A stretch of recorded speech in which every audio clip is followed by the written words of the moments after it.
Everyone tells you the same thing. Start investing early. Time is on your side. Compound interest will take care of the rest. And on the surface, that sounds right. But here's the uncomfortable truth most people don't talk about.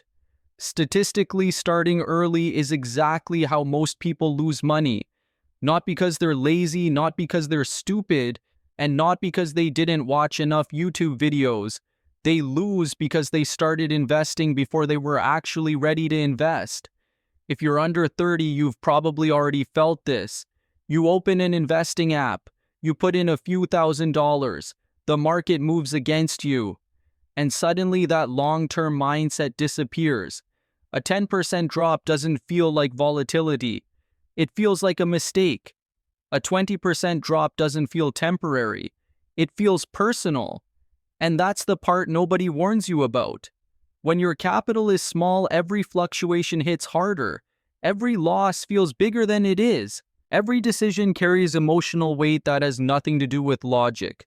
So you start checking prices more often. You start reacting instead of thinking. You start chasing what's going up and avoiding what's uncomfortable. That's not investing, that's survival mode. And survival mode is where long-term strategies quietly fall apart. The problem isn't that you started early.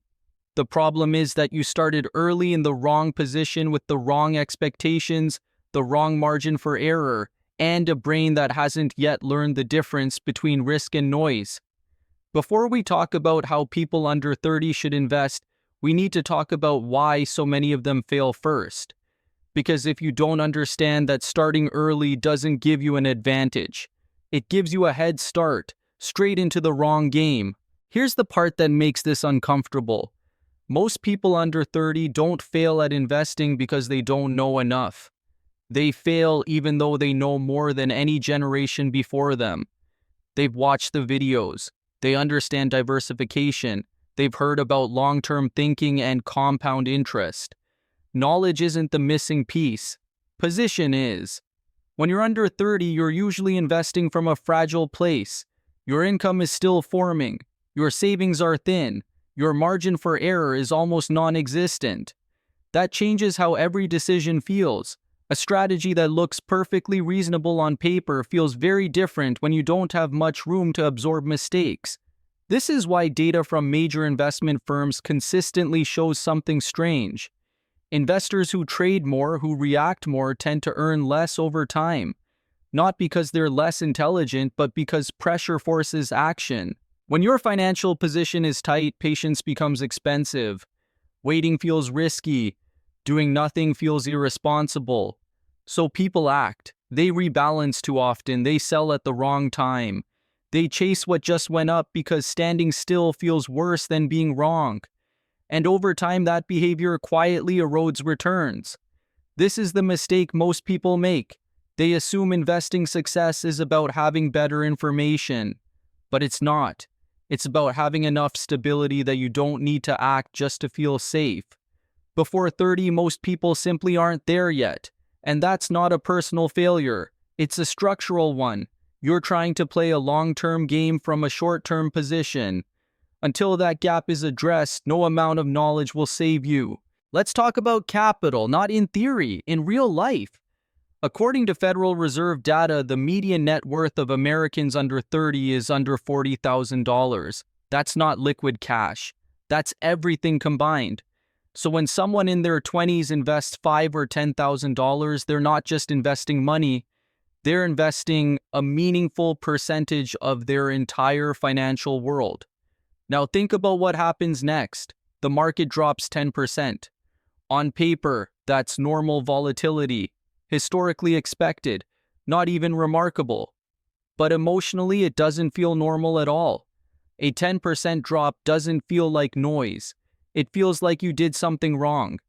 A 20% drop doesn't feel temporary. It feels like you just set yourself back years, and here's where the damage starts. Because when capital is small, losses don't stay abstract. They attach themselves to identity. You don't just think, my portfolio is down. You think I made a bad decision, I shouldn't be doing this. Maybe investing isn't for me. That psychological hit is far more dangerous than the financial one. Because once confidence breaks, behavior changes. You start watching prices more closely. You stop thinking in years and start thinking in days. You hesitate when you should stay still and react when you should wait. This is why volatility hurts young investors more than older ones. Not because markets are harsher, but because the buffer isn't there yet. Older investors with larger portfolios can absorb swings without changing behavior. Younger investors can't, and investing is one of the few activities where behavior matters more than intelligence. When capital is small, volatility feels personal. When it feels personal, discipline collapses. And when discipline collapses, long-term strategies quietly die. That's the hidden cost of starting early without enough margin. It's not the money you lose, it's the mindset you lose with it.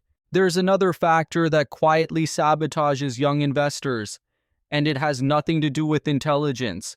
It has to do with confidence. When you're under 30, your brain is wired to overestimate skill and underestimate risk. That's not an insult, that's biology.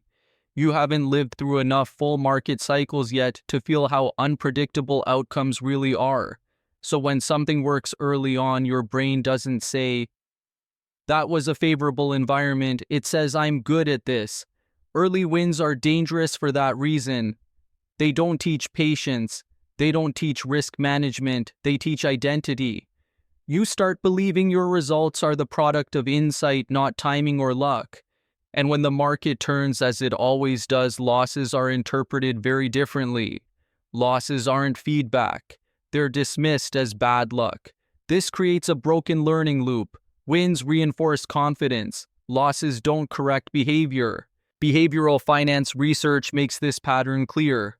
Studies by Barber and Odin show that the most active traders underperform the market by roughly 6% per year. Not because they lack information, but because confidence pushes them to act when they shouldn't. The more certain you feel, the more often you trade. The more often you trade, the more opportunities you create to be wrong. And markets are very good at humbling people who mistake activity for skill. This is why early success often leads to worse long-term outcomes. Because confidence rises faster than competence, and by the time reality catches up, the habits are already set. Early wins don't teach skill, they teach the wrong lesson. Now let's talk about the real enemy. It's not the market, it's dopamine. Modern investing doesn't feel like investing anymore. It feels like entertainment. Your app lights up with notifications. Prices move in real time. There's always something happening. Every alert triggers a small reward. Every trade creates the illusion of control. You're not just investing, you're interacting. And interaction feels productive even when it's harmful. This is intentional. Investment platforms are designed to keep you engaged, not to keep you patient. The more you check, the more you react, the more you trade, and the data is consistent across platforms. Accounts that trade the most tend to perform the worst. Not because those investors are careless, but because excitement crowds out discipline. Long-term investing is boring by nature. It requires doing nothing most of the day, but boredom doesn't release dopamine. So the brain looks for stimulation elsewhere, new positions, new ideas, new bets. That's when investing quietly turns into gambling, even if the language stays respectable. If you feel a rush when you place a trade, if price movements affect your mood, if checking your portfolio feels like checking social media, you're no longer investing. You're being entertained. And entertainment is expensive. Because markets reward patience but punish stimulation-seeking behavior. That's why this line matters more than it sounds. If investing feels exciting, it's probably not investing. There's one phrase that quietly destroys more young investors than any market crash. "I'm young, I have time." On the surface, it sounds responsible, even wise, but it's only true under one condition. You have to stay in the market long enough for time to work. Time doesn't rescue money that leaves the game early. It doesn't help capital that gets pulled out after a bad experience. and it doesn't protect investors who lose confidence before compounding has a chance to begin. The US stock market has historically returned around 7 to 10% per year over long periods of time. That number gets repeated constantly. What gets mentioned far less often is this: the average retail investor doesn't earn anything close to that. Most estimates place real-world investor returns closer to 2 to 3% per year. Not because markets underperform, but because people do. They buy after things go up. They sell after things go down. They move in and out at the worst possible moments. And this behavior shows up most clearly among younger investors. Because when losses feel personal, patience collapses. Time only compounds for money that remains invested. But many young investors don't give it that chance. They exit after the first real drawdown. They step away after one bad cycle. They decide investing isn't for them, not because it doesn't work, but because it worked slower than expected. This is the real danger of misunderstanding time. It creates false confidence early and quiet discouragement later. Being young doesn't protect you from mistakes. It simply gives you more opportunities to make them. And time won't save you from that. Time only works for money that stays invested. There's one more distortion that makes all of this worse: survivor bias. If you spend any time online, it looks like young investors are winning everywhere. Screenshots of massive gains, stories of turning a few $1,000s into six figures, 20-somethings explaining what they figured out. What you don't see are the people who tried the same things and failed. They don't make videos. They don't post updates. They don't show up in your feed. They quietly stop investing. This creates a dangerous illusion. You end up comparing your real financial life to someone else's highlight reel. What looks like skill is often timing. What looks like insight is often luck. And what looks repeatable usually isn't. In markets, outcomes are noisy. A good result doesn't always mean a good decision. But when you only see winners, your brain fills in the story. If they did it, why can't I? If I just try harder, maybe I'll get there too.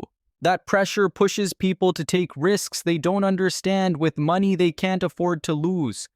And when it doesn't work, they assume the problem is themselves, not the distorted sample they were comparing against. This is why survivor bias is so damaging. It doesn't just mislead you, it convinces you that failure is rare when in reality it's common. You're not behind. You're just seeing a filtered version of reality. And comparing your real life to someone else's highlight reel is one of the fastest ways to make good decisions feel wrong. So if you're under 30, here's the shift that actually matters. This stage of your life isn't about winning big. It's about not losing in a way that takes you out of the game. Most financial advice aimed at young people focuses on returns. What it should focus on is survival. Because the biggest risk before 30 isn't missing the next big opportunity. It's losing confidence early and never giving compounding a chance to work. So what does that look like in practice? First, invest small and invest consistently. Not because small amounts grow faster, but because small amounts let you stay calm. Consistency matters more than intensity at this stage. Second, prioritize building skills and income over chasing returns. Your highest return investment in your 20s isn't a stock. It's your earning power. A higher income gives you margin. Margin gives you patience. And patience is what investing actually runs on. Third, choose boring over exciting. Broad index investing beats speculation not because it's smarter, but because it's survivable. Over 20 or 30 years, regular contributions to diversified index funds have an extremely high probability of success, regardless of when you start. Speculation, on the other hand, demands perfect timing from people who don't yet have the experience to manage it. And finally, treat this decade as training, not competition. You're learning how you react to volatility. You're learning how it feels to stay invested when things go wrong. You're building habits that will matter far more later than any early win ever could. That's the real goal. Your goal before 30 isn't to win big. It's to still be here when winning actually becomes possible. One of the most useful ways to think about investing is to understand that the game changes with age. In your 20s, the game is about learning how not to lose. You're building emotional tolerance. You're developing discipline. You're figuring out how much risk you can actually live with when markets stop cooperating. In your 30s, the game shifts. This is where optimization starts to matter. Income is higher. Capital is growing. Mistakes still happen, but now they're smaller relative to your total position. And in your 40s, the game changes again. This is when protecting and scaling what you've built becomes more important than chasing upside. Risk is still there, but it's calculated. Most investing failures happen not because people choose bad strategies, but because they choose the right strategy at the wrong age. They speculate when they should be learning. They chase when they should be stabilizing. They protect when they should still be building. Understanding which game you're playing matters more than understanding any single investment. Here's the thought I want to leave you with. Most people don't lose money because they start investing too late. They lose money because they start too early with the wrong expectations. They expect fast progress. They expect early proof that they're doing it right. They expect time to compensate for mistakes that time was never meant to fix. Investing isn't a race to start first. It's a test of who can stay rational the longest. And the people who eventually win aren't the ones who made the most aggressive moves early on. They're the ones who didn't quit after the first real drawdown.